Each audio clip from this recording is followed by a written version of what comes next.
Saudara, rekapitulasi tingkat kecamatan hari ini memasuki hari terakhir di Kecamatan Wonokromo, Surabaya. Total sebanyak 371 TPS telah direkap. Di Kecamatan Wonokromo, rekapitulasi suara dan digelar di halaman lapangan Tor, Surabaya. Kecamatan Wonokromo, Surabaya terdapat 446 TPS. Namun hingga saat ini masih ada 75 TPS yang belum menyelesaikan rekapitulasinya di tingkat kelurahan. Panitia penyelenggara kecamatan meminta tambahan waktu untuk menyelesaikan penghitungan surat suara di tingkat kecamatan. Hasil dari rekapitulasi tingkat kecamatan selanjutnya akan diserahkan ke KPU Kota. Jika sesuai jadwal penghitungan surat suara di tingkat KPU Kota akan berlangsung hari Rabu besok. Sudah ada jurnalis Kompas TV Kika Madona yang memantau hasil dari hari terakhir penghitungan surat suara tingkat kecamatan di Surabaya, Jawa Timur. Jika hingga saat ini bagaimana proses penghitungan surat suara terutama memasuki hari terakhir di tingkat kecamatan?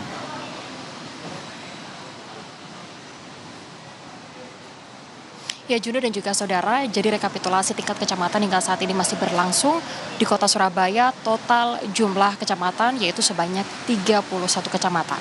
Dari jumlah tersebut, 6 kecamatan saat ini sudah menyerahkan hasil rekapitulasi surat suara di tingkat kecamatan. Sementara sisanya hingga saat ini masih terus melanjutkan rekapitulasi surat suara di tingkat kecamatan masing-masing. Salah satunya yang saat ini sedang berlangsung dan sedang jeda di belakang saya, ini adalah dari Kecamatan Wonokromo, Surabaya. Kecamatan Wonokromo, Surabaya terdiri dari 446 TPS. Dari jumlah tersebut, 75 TPS hingga saat ini masih dalam proses rekapitulasi di tingkat kelurahan masing-masing.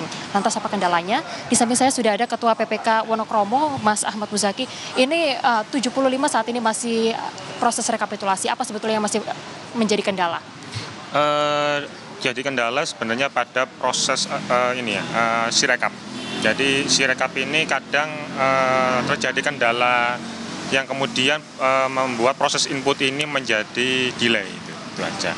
Terus terkait dengan hal lain yang menjadi penghalang adalah dinamika yang terjadi pada masing-masing panel. Di panel Wonokromo ini kan kami membagi jadi 4 panel.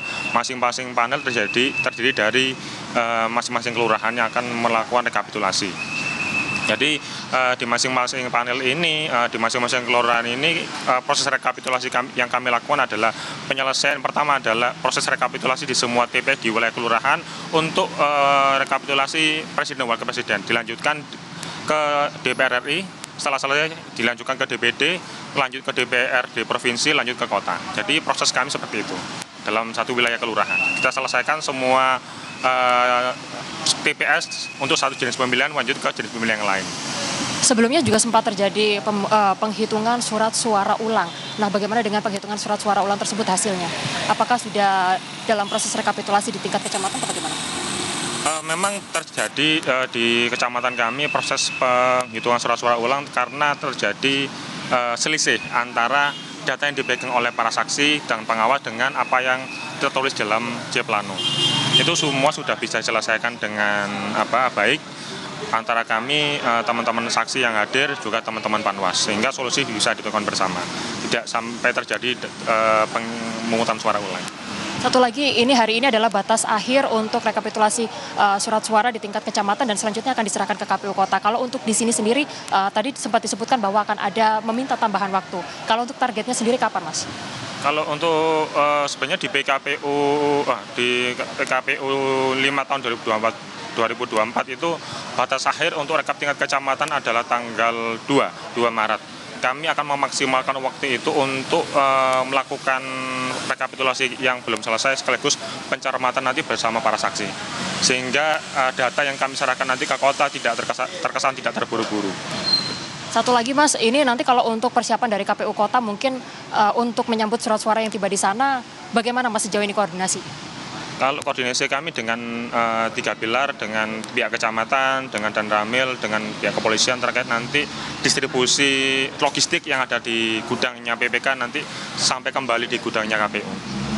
Jadi nanti yang akan kami bawa untuk rekap tingkat kota adalah hasil plano yang sudah dilakukan rekapitulasinya, termasuk kelengkapan salinan DPT, salinan DPTB, terus daftar DPK, DPT, dan DPTB. Semoga lancar berlangsung untuk rekapitulasi surat suara, karena memang kalau berdasarkan target tanggal 28 Februari sampai dengan tanggal 5 Maret mendatang. Terima kasih untuk waktunya bersama kami di Kompas TV. Jadi itu tadi seperti yang disampaikan bahwa dari total 31 kecamatan yang ada di kota Surabaya, 6 kecamatan sudah menyerahkan hasil tingkat rekapitulasi surat suara di tingkat kecamatan. Di antaranya adalah Kecamatan Bulak, Karangpilang, Lakar Santri, Krungkut, Simokerto, dan juga Tambak Sari. Sementara itu untuk sejumlah TPS lainnya atau sisa dari ke-6 jumlah tersebut hingga saat ini masih dilakukan rekapitulasi surat suara di tingkat kecamatan. Targetnya besok surat suara bisa akan sampai ke KPU kabupaten kota yang ada di kota Surabaya, dan untuk masa pengumpulan surat suara di tingkat kecamatan ini akan berlangsung sampai dengan tanggal 5 Maret 2024 mendatang. Sementara itu saudara, jika kita melihat jauh ke belakang pada saat itu adalah untuk pemungutan surat suara di pemungutan suara di kota Surabaya ini ada sedikit dinamika yang juga kemudian terjadi, di mana ada 10 TPS yang disampaikan oleh Bawaslu Kota Surabaya. 10 TPS di kota Surabaya harus melaksanakan pemungutan suara ulang. Ke 10 TPS tersebut diantaranya TPS 2 dari Dukuh Pakis, lalu juga TPS 5 dari Dukuh Pakis, dan juga TPS 35. Sementara untuk selanjutnya yaitu TPS 2 di Kecamatan Tandes, dan juga TPS 12 dari Kecamatan Banjar Sugihan, dan TPS 2 dari Ketintang, dan juga TPS 6 dari Balongsari, serta TPS 21 dari Menanggal, dan juga TPS 20 dari Asemlowo, dan yang terakhir adalah TPS 27 dari Simolawang, di mana pemungutan surat suara ulang ini sudah berlangsung pada tanggal 24 Februari lalu, di mana ada beberapa masalah yang menjadi kendala, di mana pada saat itu pemilih tidak tercantum dalam DPT, DPTB, dan juga DPK, sehingga akhirnya pemungutan surat suara ulang terpaksa dilakukan pada tanggal 24 Februari lalu. Demikian Juno. Baik, terima kasih atas laporan lengkap Anda, jurnalis Kompas TV Kika Madona dari Surabaya, Jawa Timur.